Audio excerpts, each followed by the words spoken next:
Yo, Kevin, did this really happen to you? Or what's up? Because this seemed like a docu-series instead of a drama make-believe. Way too close. Let us know. Wow. I just saw the movie True Story on Netflix. And let me tell you, it's worth the watch. It was interesting. It was original. Again, like I said, I just gotta know, did this happen to Kevin? Did this happen to someone close to Kevin? I mean, from the beginning, the episode number 1 to the last episode, you're like, at first I thought it was like maybe a little Dave Chappelle-ish. I'm like, well, maybe Dave Chappelle went through this. But this was so well written, and this was so well acted by Kevin Hart. I asked myself a couple of times, like, wow, did this really happen? Did someone really try to extort him for money? Now, it's not true from what I understand, even though it's called True Story. It's not meant to be a true story. And maybe if I'm wrong, let me know down in the comments. I'm literally doing this review right after I watched it. So it might be based on a true story of him getting extorted. I have no idea. I just thought that this whole series was well done. And bravo, Kevin. Bravo for doing more dramas. I enjoy his comedy. A lot of people think it's stale, that he does the same routine. Hey, if it ain't broken, don't fix it. And he's one of the highest paid comedians, if not the highest paid comedian, and probably one of the highest paid actors as we speak. So if it ain't broken, don't fix it. And I enjoyed it. His branching into drama, he did a great job with his facial expressions, with his line delivery, when he was worried, when he was upset. I mean, the range of motions and emotions that Kevin portrayed in this series was great. And hats off to Wesley Snipes. We all know Wesley Snipes can act. But oh, wow, did he play that older brother role so perfect. That slime. I mean, I shouldn't say slimy because I'm an older brother. But he played that older brother role good. You know, we're the test subjects, as I tell a lot of older siblings, as they say, older sisters, older brothers. I'm like, look, our parents didn't know any better. We were the test subjects, and they learned. So if you have, younger brothers and sisters, they get the benefit of better parents. Because, hey, we were the ones taking all the shots in the beginning. And man, did he play that role so good that I know a lot of older siblings can relate, or even younger siblings, knowing that they have an older brother like that or an older sister that takes advantage of situations. Because, hey, not all brothers and not all sisters are created with, endless amounts of love or with the greatest fortune. And the way Wesley Snipes, and I didn't say this, so consider this your spoiler warning to jump off of this, because I will be diving a little bit into spoilerish stuff. So consider that your spoiler warning. I should have started with that.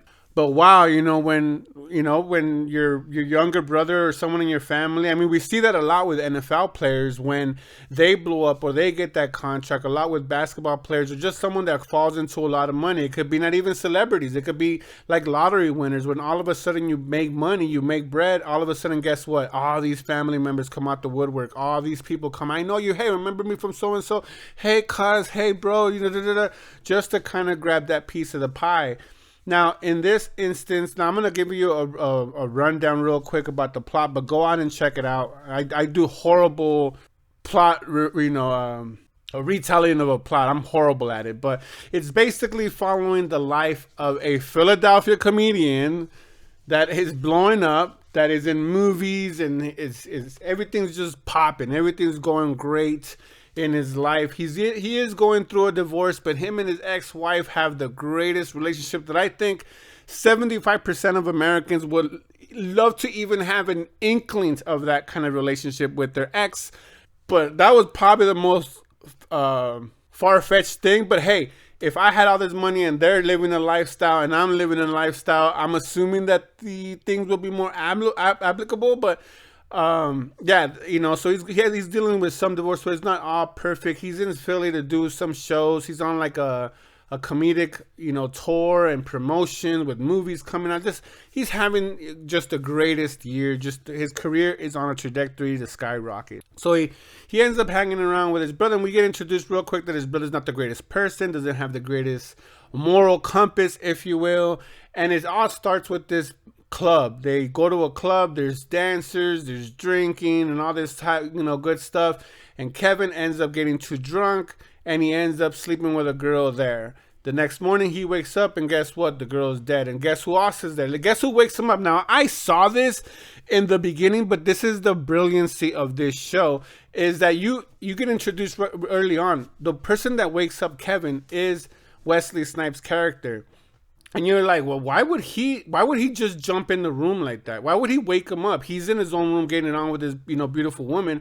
Why would he jump him up? And my mind is straight, oh, he has something to do with it. He drugged her or he killed her.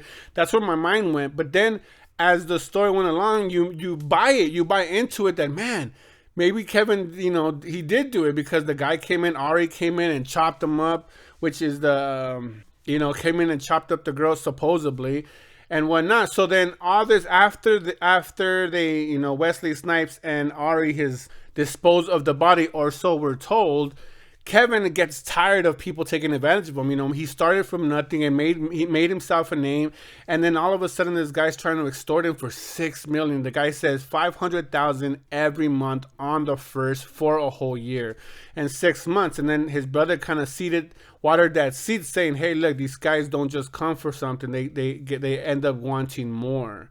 Well, I don't know if it was Wesley Snipes. I think it was like someone in Kevin's entourage, like his bookie, said, "Hey, if you, because I think he was trying to give $500,000 to his brother, and then his brother will kind of go through that or deposit the money, but it couldn't go through." And they kind of water the seeds, saying, "Hey, once you give people this kind of money, they're always going to come back and ask for more."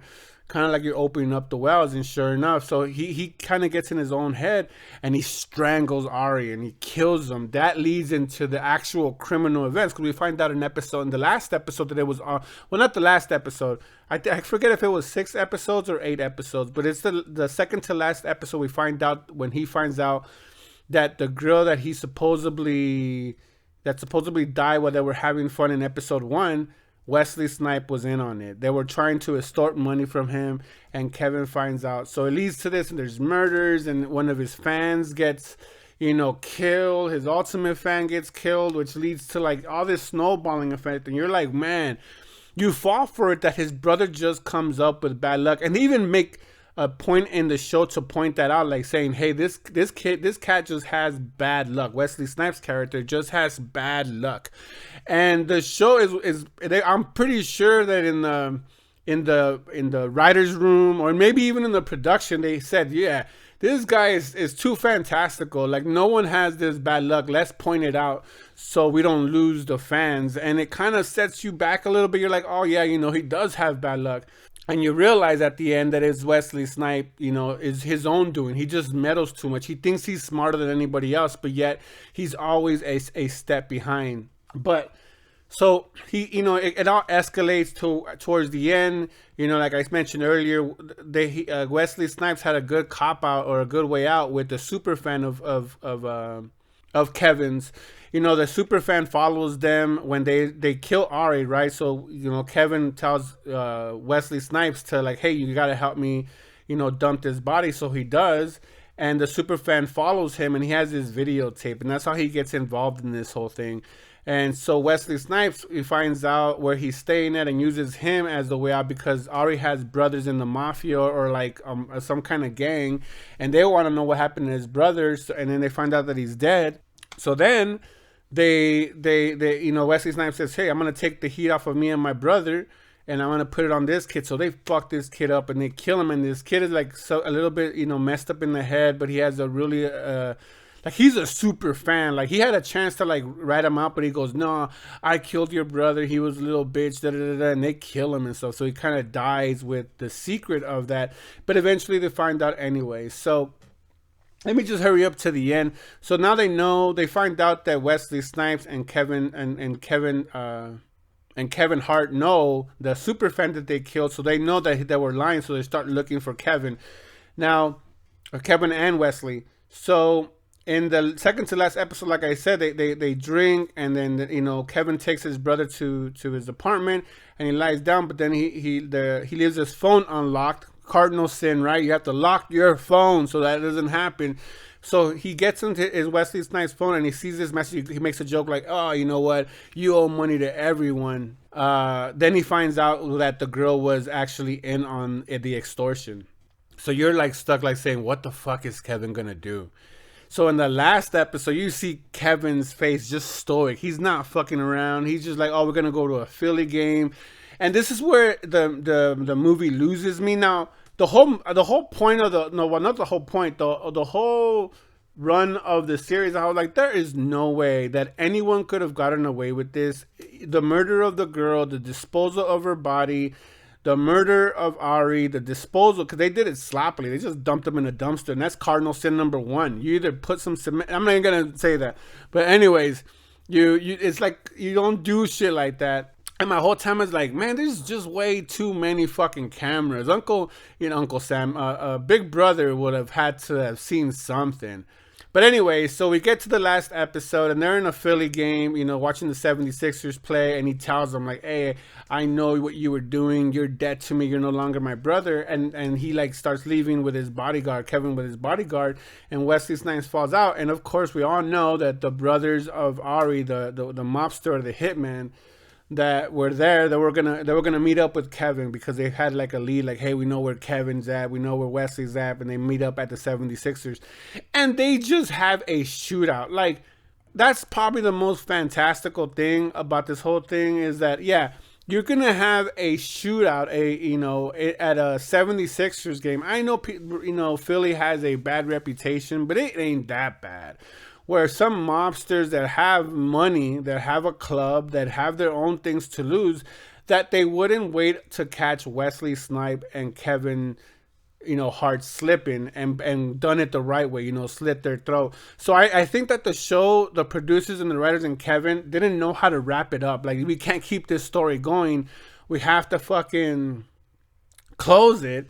And that was what they came up with, which was a little bit disappointing. Is the only reason why I give it the rating that I do, because just the way it ended, that part only, the overall part of it was great. That's the way they ended it, and we'll get to that. So they have this firefight. They're hitting the cameras, and Wesley Snipes tries to cover up for his brother. Right now, a little bit before, there's like a chase scene.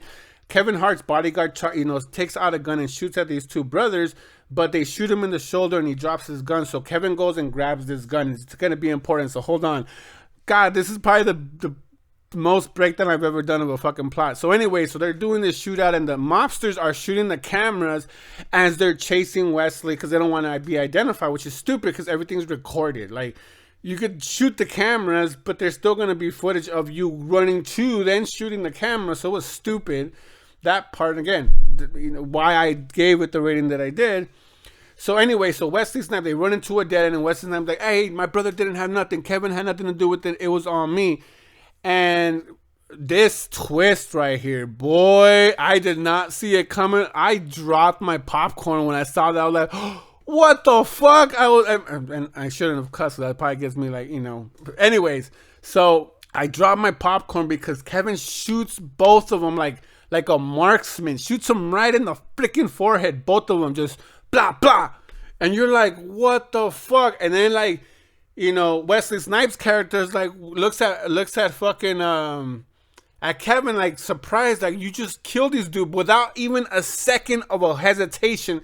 Kevin kills his own brother, just bah, bah, 2 shots in the fucking chest. Kills him, dead, done. And the first thing I thought, I was shocked, but the first thing I was done is Kevin saw a way out. Kevin was done. He's like, I am not losing my career for this motherfucker. He's my brother and I love him to death or whatever, because he says that at the end. Now, debatable whether he meant it or not in an interview with Don Lemon, but he just shoots him, blop, blop. And then he like fakes it, like he grabs onto him. He's like, "Oh, they shot my brother." I ask for help. The cops come and whatever and whatnot. I was shooketh, I tell you, when that plot twist happened. One of the best plot twists I've seen in a long time. So hats off to everyone involved with coming up with that, because I did not see Kevin just popping. You kind of expect him shooting the mobsters, but when he turned on his brother like that quick, you're like, he was not fucking around, and he was not willing to sacrifice everything that he came up for someone that didn't give a fuck about him, because his brother didn't really care about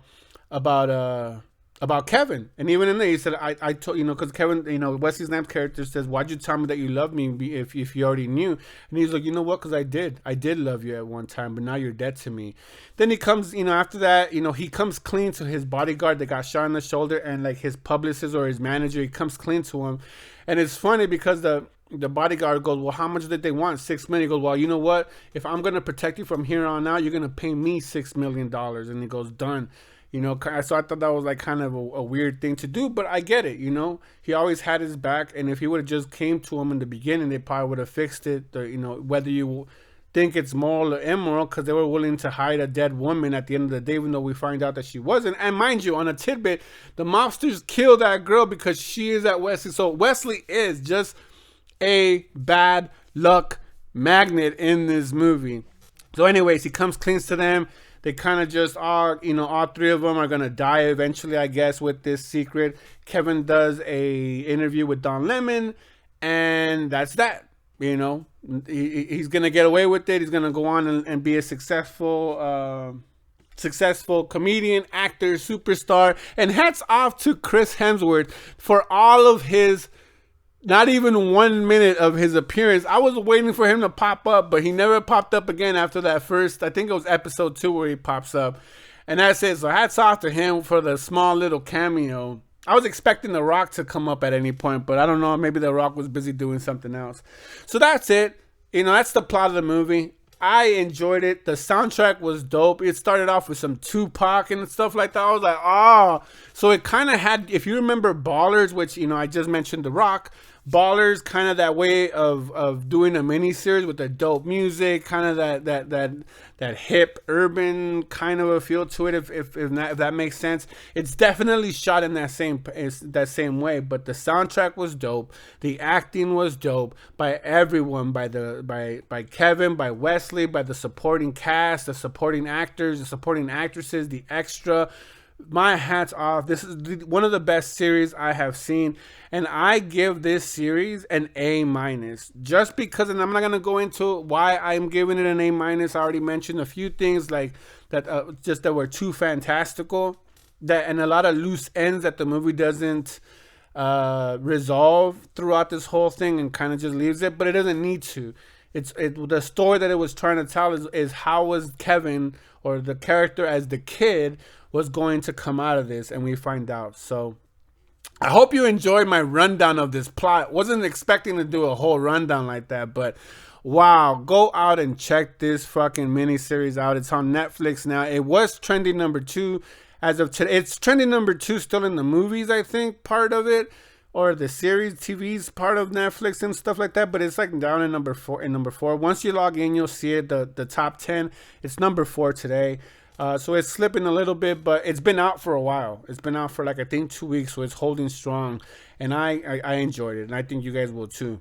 But anyways, those are just my thoughts.